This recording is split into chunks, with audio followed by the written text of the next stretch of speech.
శ్రీ మాత్రే నమః. అందరికీ సంక్రాంతి శుభాకాంక్షలు. హైదరాబాద్ లింగంపల్లిలో పెద్దమ్మ తల్లి టెంపుల్ PHEL. ఈ టెంపుల్లో సుబ్రహ్మణ్యేశ్వర స్వామి పాలాభిషేకానికి ఎంతో విశిష్టత ఉన్నది.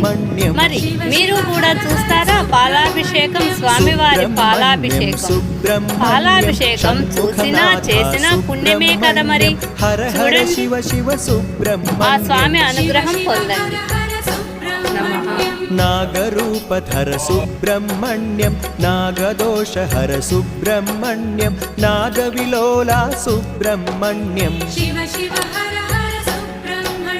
సుబ్రహ్మణ్యం సుబ్రహ్మణ్యం, షణ్ముఖనాథ సుబ్రహ్మణ్యం, హర హర శివ శివ సుబ్రహ్మణ్యం. సర్వేభ్యం ఏకేచ పృథ్వీ మను